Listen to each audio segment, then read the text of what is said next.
Who's ready for a goth dark plants video?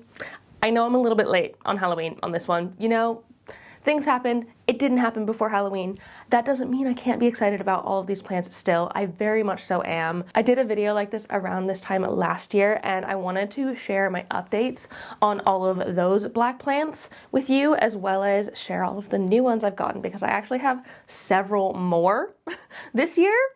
Exciting, as well as I want to talk about some on my wish list, because like I just can't help myself. So I will timestamp different bits of this video to different parts. If you don't want to see the updates at the beginning, fine. If you want more details on all of those plants, I would go to my last black plants video where I will like talk about them a little bit more in depth. I am just kind of going to give you quick updates here so you can see them all, and then we can carry on into the new exciting ones, and then the ones that I have my eye on outside of my current collection. Cool? Sound good? I'm excited. I love myself a black plant. Like, it kind of goes with my soul, like, alt vibe. I just love it, all right? Before we get into all of that, I want to say if you're new here and you don't know me already, hi, my name is Emma, and I make houseplanty content all over the internet. So if you want to follow along with my houseplanty journey and maybe learn something along the way, stick around, watch some more of my videos, and subscribe to my channel. If you are not new here, welcome back. I really appreciate you returning. Now let's get into these quick updates. First off, we have the Begonia pulchra, this gorgeous thing, and it doesn't look like it's gotten majorly bigger since last year. It definitely has grown some. I'll insert footage of what it was looking like last year so you can see the updates. That being said, I do regularly trim this one and prune this one. I cut it and give it to new people all the time, as well as I have taken it out of the cabinet. So up until like 6 months ago, this has been living in my Millsville cabinet. I have since taken it out. It got a little bit long for in there. I don't think it needed to be in there. It's been perfectly fine out of the cabinet, and I really like it. I think it's really cool. It's a really unique one that not that many people have, and these fun velvety leaves, they're awesome. Up next, we have the Begonia Arabian Sunset, which I only showed you like cuttings from a jar last time because it was attached to the wall in my office on a trellis. And since then, I have chopped it all the way back. It had gotten really leggy and sparse at the bottom because the leaves had fallen off. And so it was just time to give it a new one. And these are the top cuttings that I propagated. I've got here the lovely dark black leaves. They've got red backs as well, like really lovely blood red backs. Really, really cool plant. Still an insanely fast grower. I also still have the bottom of this plant, but it's not growing in as black yet. I think when it's new, it's producing new growth, it comes in a little bit more like spotty and slightly lighter, whereas this one, like when it's a bit more mature, that's when it gets this beautiful dark blackness. So this one is doing really well. I have recently just potted this up into semi-hydro again because it was water propping for ages, and we're gonna see how gigantic it gets again this next year, because I'm sure it will just like go crazy again. My alocasia ninja has been removed from the cabinet as well. A lot of my plants have outgrown the cabinet this year. They've just kind of gone a bit crazy. And last year it had like a giant leaf on it, which I'm kind of sad that I did end up losing. But I think it happened when I took it out of the cabinet and it just wasn't as happy anymore. And then I popped this into a place with not as much light. So you can see it's gone really exfoliated and leggy. But since then I have put it in a spot just there, which gets grow light from above as well as from the side sometimes. And I think that'll be a better spot for it. But just these lovely black velvety leaves, very similar to the black velvet, but ever so slightly different. I feel like the leaves are a lot rounder on this one and like more pancakey. And I mean, it's doing really well. You can see I've got some new growth in there as well. So very happy with this one. Hoping to kind of get it back to a better place again soon.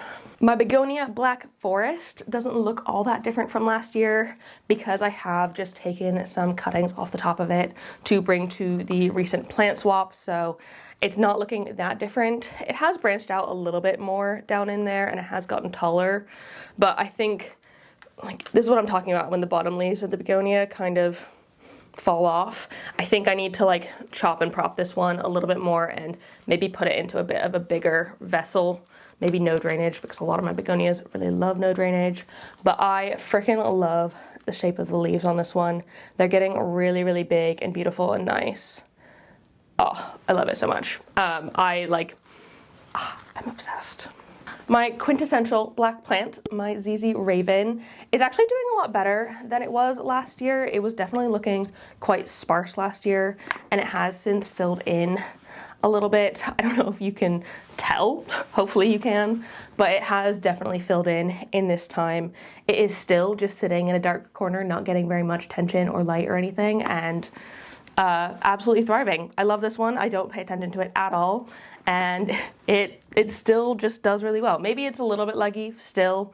That's just because I don't have it in the brightest of spots, so like I just have to like suck it up and be okay with that. My begonia baramensis is actually kind of difficult to show y'all because it's in my planted window, but this one has done so well since last year. It only had 2 tiny little leaves last year, and since then it has nearly outgrown this box. I don't know what I'm gonna do when the next leaf grows in, because I'm probably not gonna be able to keep it in here, but it is doing so well. I'm still obsessed with these sort of silver edges. It is growing slowly. It is only got a couple of leaves at a time, but I literally don't even water this one because it's in the glass box. You can see the moisture just kind of stays in it, and I don't need to worry about it. It just is. And then lastly, my gigantic alocasia poly, which I am obsessed with. She's still doing phenomenally, still not really worried about her, still putting out new leaves, which is fantastic. Like really nothing bad to say about her. She's just doing phenomenally. She's actually lives right next to the ZZ Raven, and still no grow light, nothing, puts out amazing growth, and is still a very, very happy camper. So those are all the ones that I have updates on from last year. There were a couple more in that video that I don't have anymore. I think I gave several away because they're like succulents or Rex begonias, which weren't really my style. So I just passed them on, and they have new, better homes now. Hopefully they're living their best lives outside of my home. But we can go on to the ones that I didn't talk about last year, slash didn't have last year.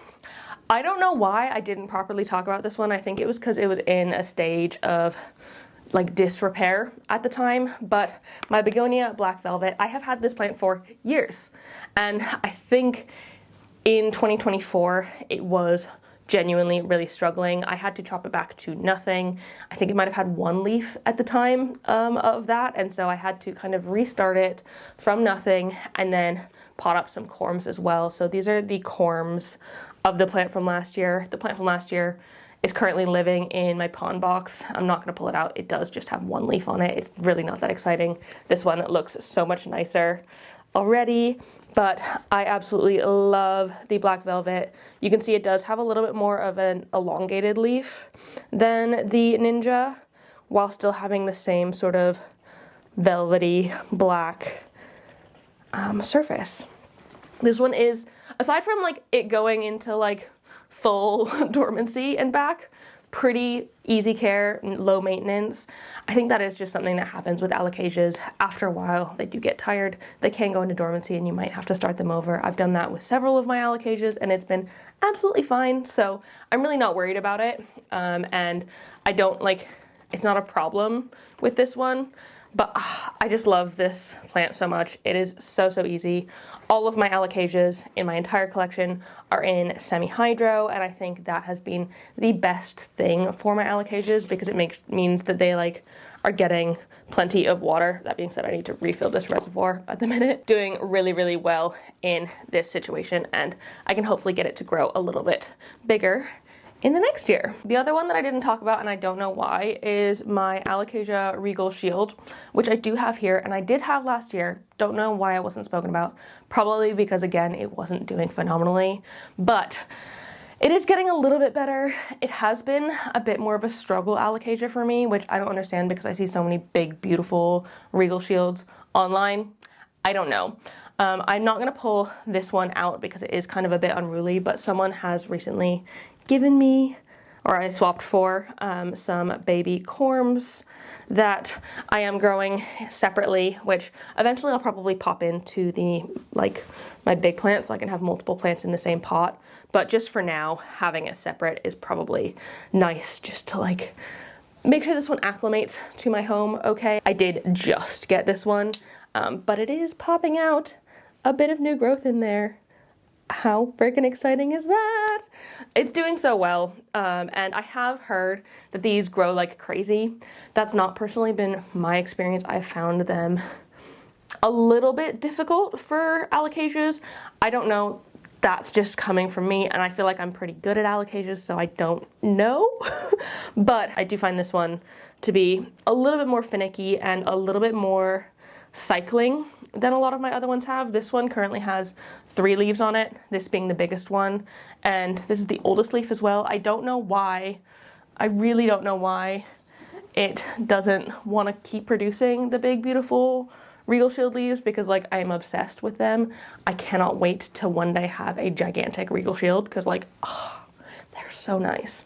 But in the meantime, I will just try and grow these couple and see if I can get them to size up and look really nice together eventually. But gotta love it. Absolutely beautiful plant. Quick break from alocasias, because I actually have quite a lot of alocasias on this list. There's so many beautiful black alocasias out there. I'm obsessed. But we are going to talk about an anthurium really quick. This is the epitome of black dark goth plants. This is the anthurium Queen of Hearts, and I did very recently get this one because like I saw it online and I saw like there was a really good deal on it actually, and I got this for £45, which is kind of insane considering you would get a plant for this size maybe like £65-70, maybe even more. They're still a bit on the pricier side, so I feel really lucky that I was able to get this one. But oh my god, I am like obsessed with these leaves. Like the perfect heart shape, the deep blackness. It's a bit of a leathery leaf as well. It's not like velvety like some other anthuriums are, but oh my god. Oh, I have only recently gotten this one, so I can't really talk to the like care on it and how easy or not it is. But I am keeping it in my Millsbo cabinet at the minute, so high humidity, a good amount of light, and we will see how this one does. It does look like it might be in Cataphil at the minute. I think that's what that is. So hopefully we can get a new leaf on this, and hopefully it maintains the size or gets even bigger. That would be freaking amazing. But I am just absolutely obsessed with this one. This is a hybrid anthurium. I'll pop on the screen what it's a hybrid of. I'm not sure that it's like fully known, but it is some sort of hybrid, which is really cool.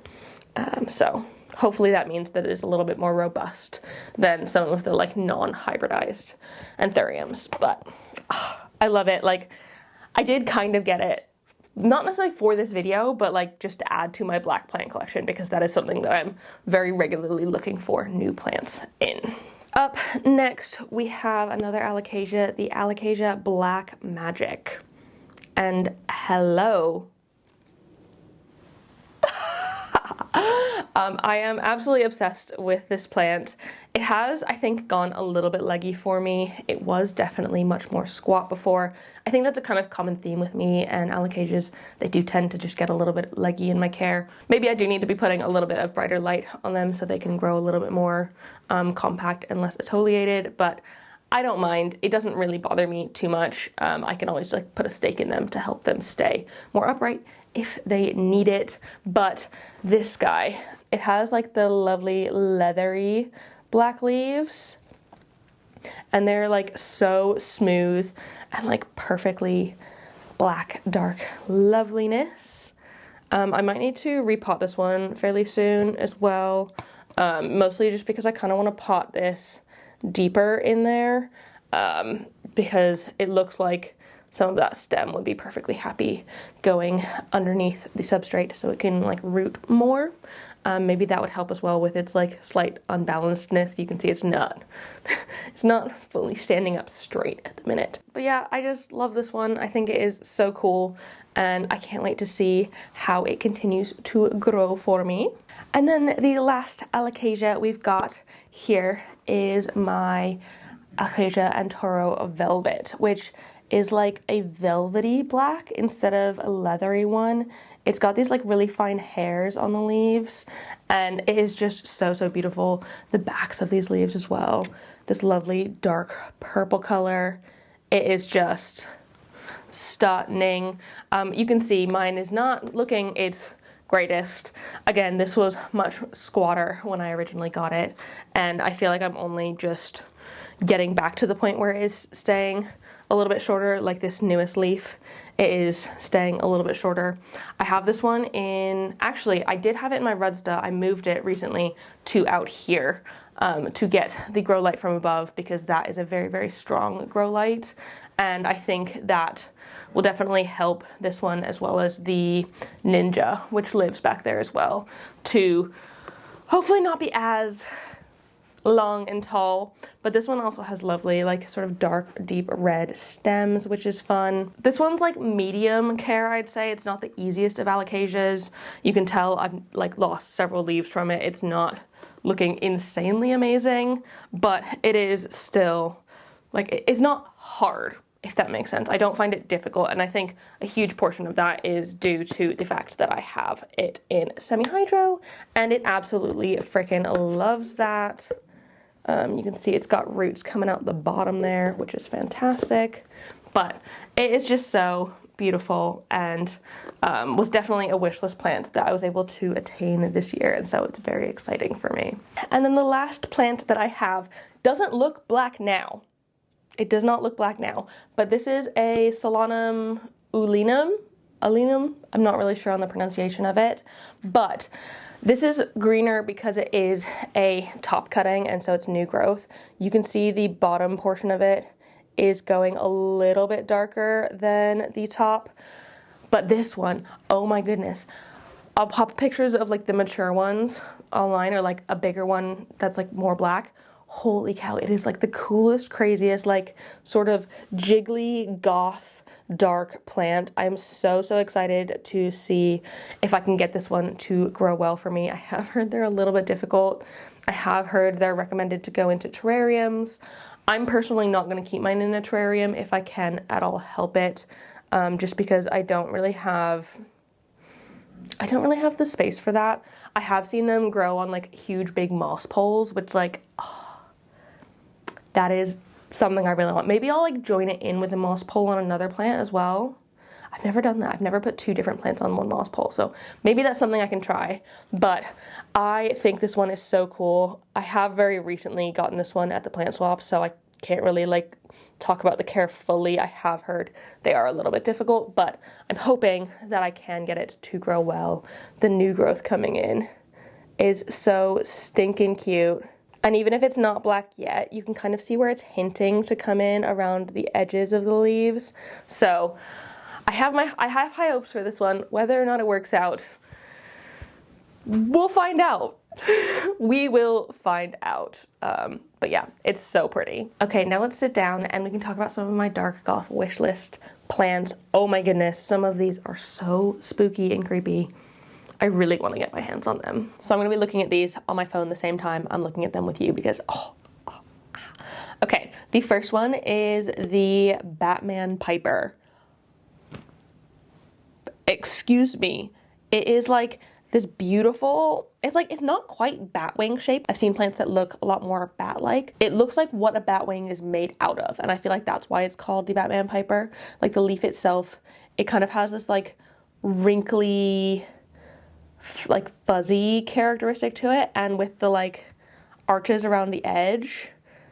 Oh my goodness, it's so pretty. I have a feeling though this one isn't the easiest of plants. Piper in general, I've personally found to be quite difficult, so I'm not sure if it would be easy for me or not, but I would still love, love, love, love, love to get my hands on one because I think they are so cool and pretty. I keep seeing this person's online, especially this time of year because it was like just Halloween. Like, they post them all the time. Oh my god, it's so cool. And with the sort of like light silver edges as well.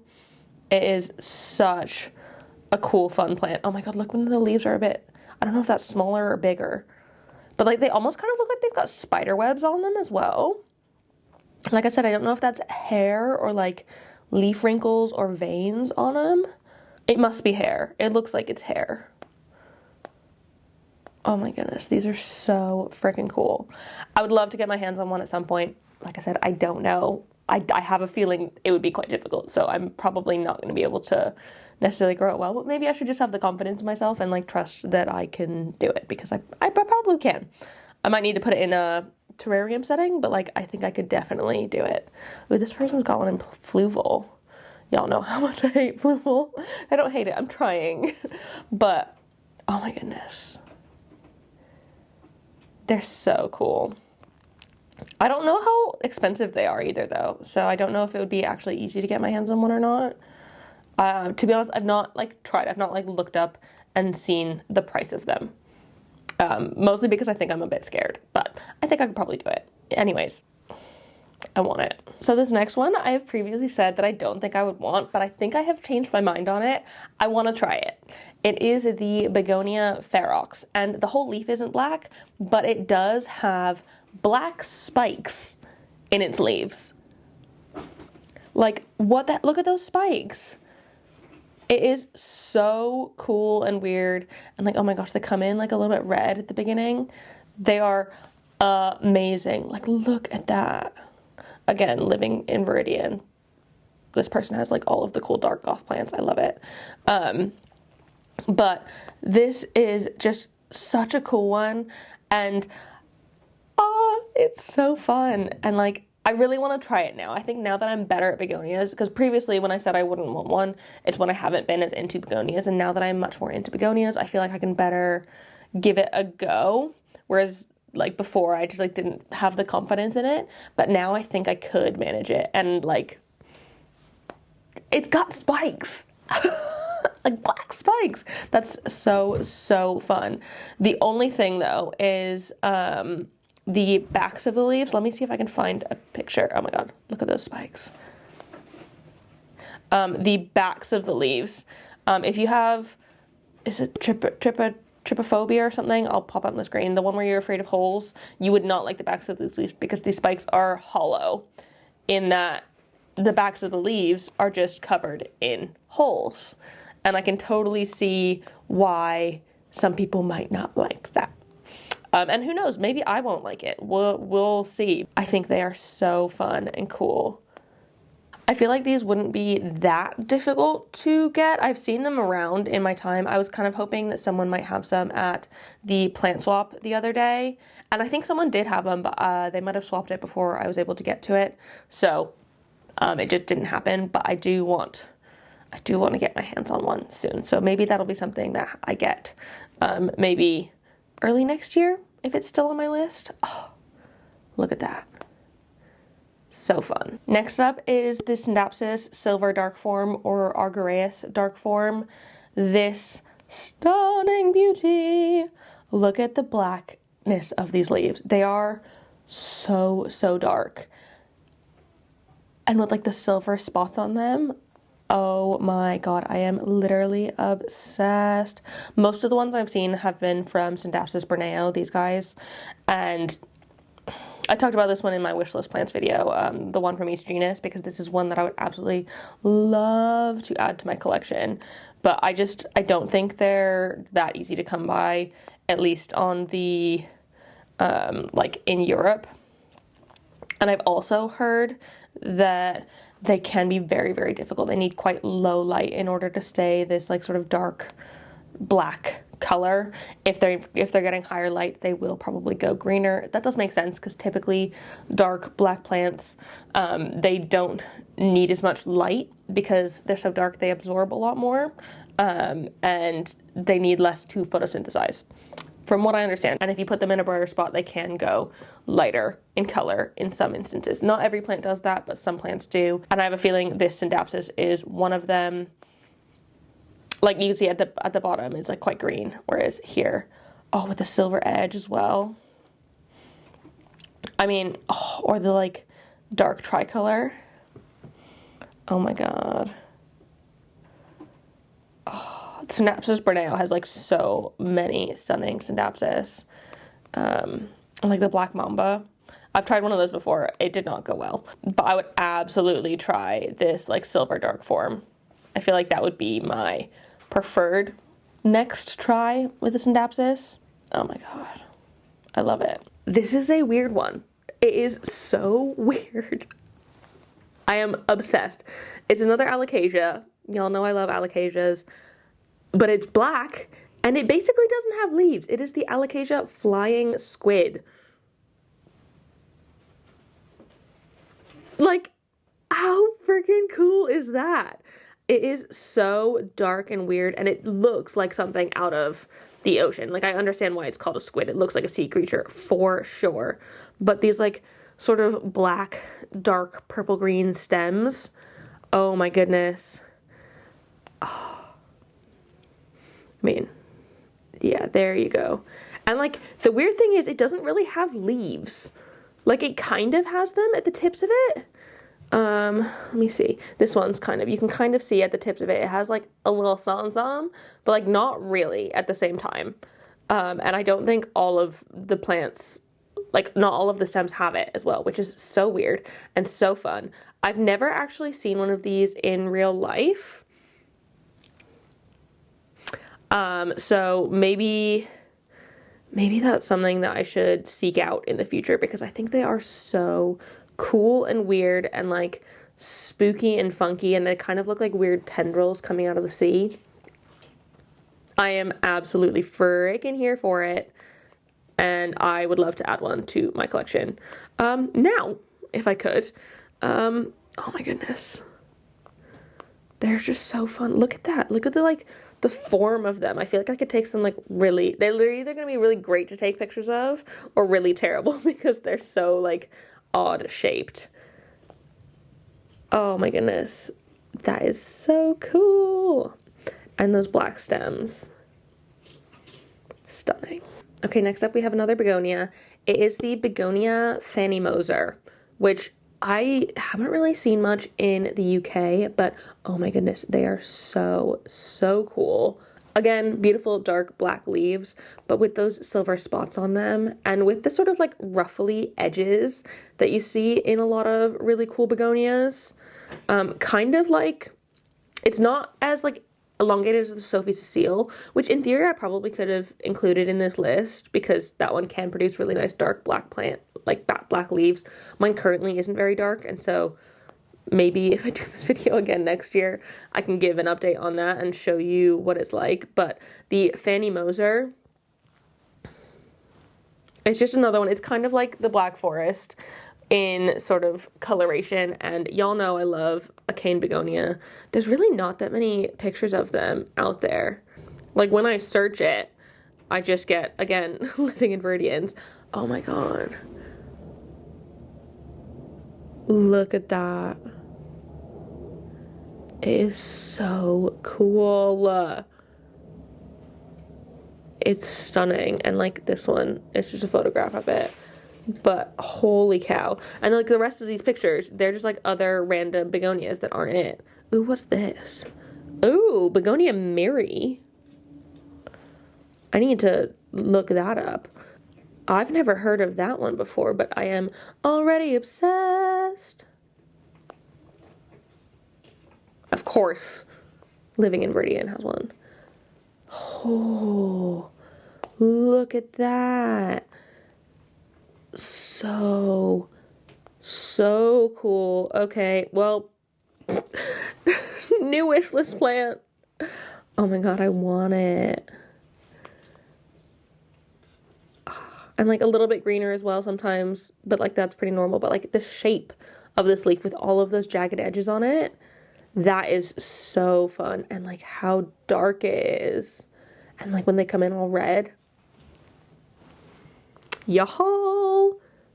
Oh my goodness. Okay, yep, okay, well, that's been added to the list as well. Begonia Mary. Oh my god, wait. Begonia Addict has some. That means I can probably get some. I'll have to message her. Okay, cool. I can't keep looking at begonias, otherwise I'm gonna wanna like put it in order immediately. And then the final plant on this list, it doesn't have dark foliage, but this flower is the coolest, darkest, Gothic flower I've ever seen in my entire life. It is called the bat flower. I'm not even gonna try and pronounce its botanical name. I'll pop it on the screen. But look at this flower. It is so, so cool. Like so dark. And it's so much fun. So the leaves kind of look similar to spathiphyllum or peace lily, but these flowers that come out are like so intricate. I think that's part of what I love about it, is they're so intricate. They have like 7 different types of flowers within this one bloom, where it's got like the things coming off of it and these tiny little blooms coming out and like the wings at the back. It's just such a complex flower. I find it so, so cool. And like, yeah, you can grow it inside as a houseplant as well. Oh my god. Like, it's just like this really dark, deep purple color. Oh my god. I love it. I've never seen one of these in real life either, but I have like seen them be sold in plant shops. Like houseplant shops. So maybe that's something that I'll be able to find in the future. I don't know if I ever will or not. But like, oh, look at that. It's just such an intricate flower. It's so cool. And I think my favorite part of it is the like the bits coming out from the side. It's kind of giving flying squid in those little like tendrils that it's putting off. So, so fun. I mean, I don't even know if I had one of these, if I'd be able to get it to bloom inside. I don't know. The care on them, I know literally nothing about this plant. I've not done the research other than the fact that I think it is freaking gorgeous and cool and strange and weird, and I love it. Like, look at those. Even those look like weird alien mouths. I'm obsessed. I'm obsessed. I want it. Maybe one day I'll add it to my collection. Maybe, maybe not. I'm not sure. I don't know. That's the end of my black plant wish list. I mean, I could probably add infinite plants to it, so I would be here all day. But that is the end of like my current definitely want to add these to my collection at some point list. So yeah, thank you so much for hanging out with me and chatting about dark goth spooky black plants. I love them. I'm sure if you're here to this point, you love them as well. If you liked this video, please give it a thumbs up down below and leave a comment on other houseplanty things you'd like me to talk about in the future. Let me know your favorite black plant down below, or if you think there's any that I should add to my wish list. I can add them. I don't know if I'll get them, but I can add them. And I can just enjoy looking at cool dark goth plants forever. And also subscribe for more. I hope you're having a fantastic day, and I will see you in the next one. Don't forget to keep growing. Bye!